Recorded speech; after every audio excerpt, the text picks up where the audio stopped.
Sharma continues. Aapko nahi choda abhi. And may I request Mr. Rao to kindly be seated in the front row, and I would like to now invite Ms. Prathibha Prahlad to please join us here on the stage to present and do the honors of presenting the next set of awards.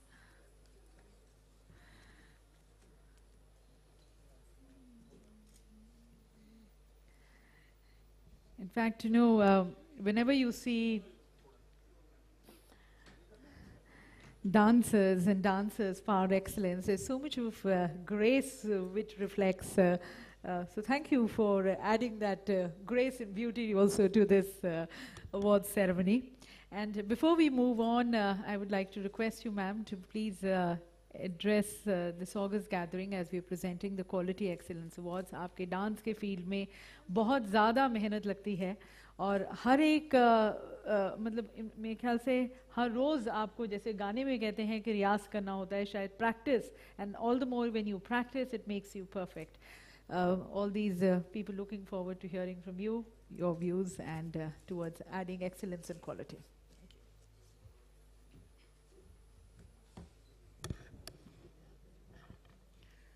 Namaskar, good morning, good afternoon.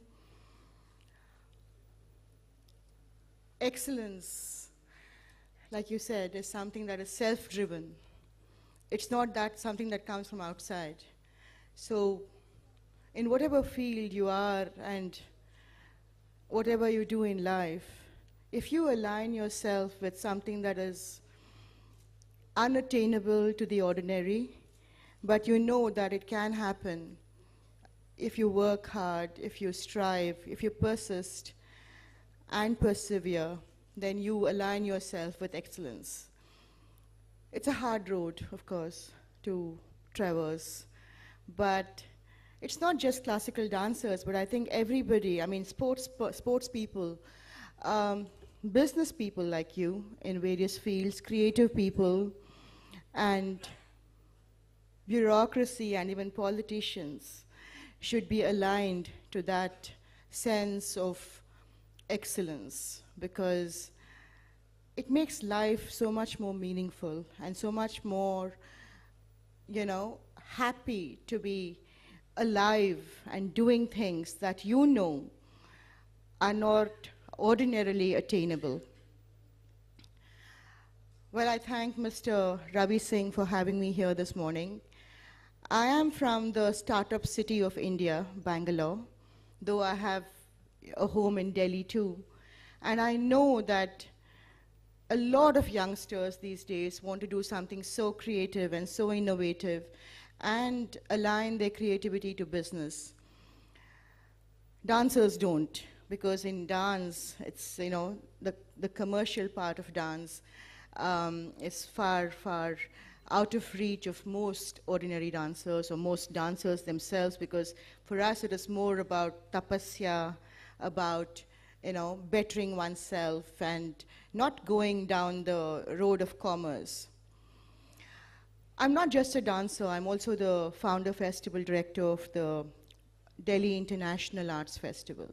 And the reason I place this before you is because it's all very wonderful to talk about India as the next big thing happening, you know, in our planet. And I know we can do it.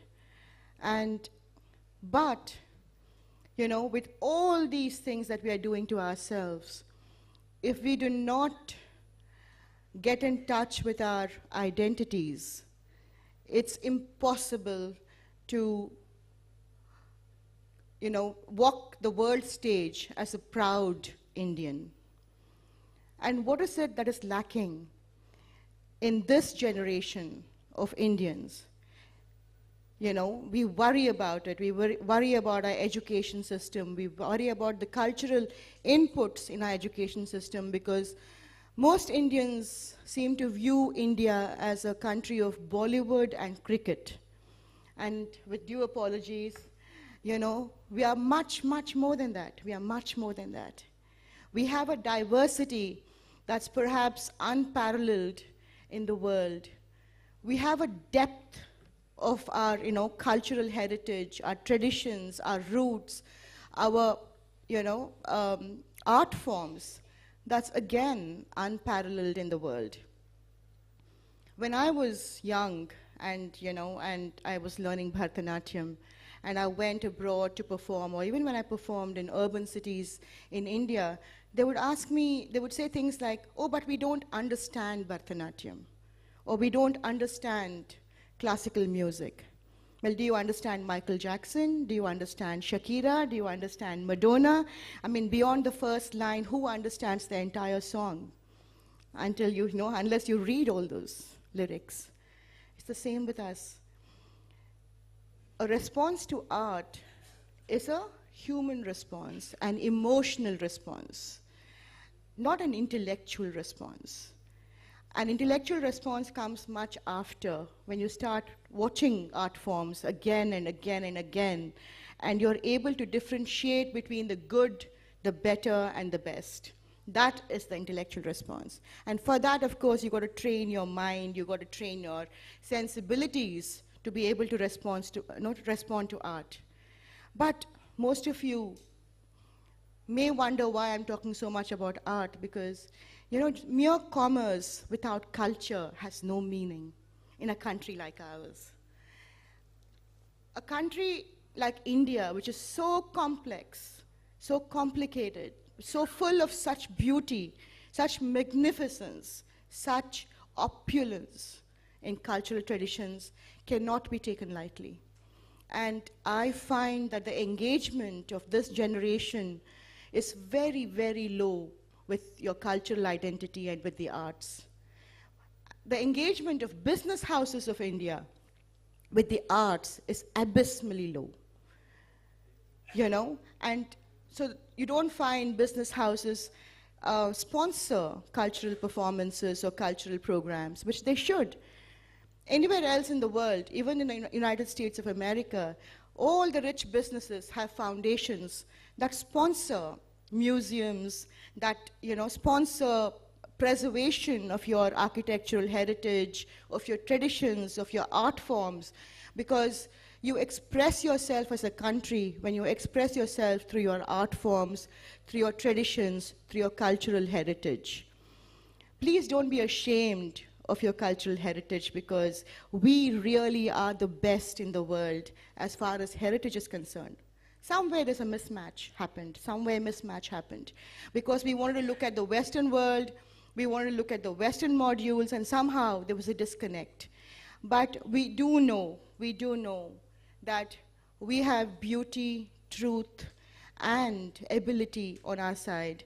And if we can proudly understand our culture, I'm not asking you to become experts in arts or experts in the cultural field, but go to performances, visit performances, have your children learn some art form, maybe not Bharatanatyam, maybe Kathak, maybe Hindustani music, maybe anything for that matter. Not just go to movies or play cricket, but be in tune with the arts. You will understand how wonderfully aligned you feel to this great country of ours. I don't want to pontificate and bore you, but I just want you to understand that you have to understand your cultural identity to be able to walk the world stage as a proud global citizen. Because if you don't want to be Indian, you're nothing on the global platform. Thank you so much. It's quite awesome to be among such achievers this afternoon.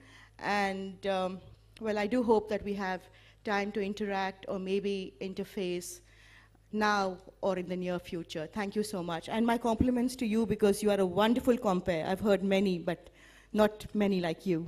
Thank you.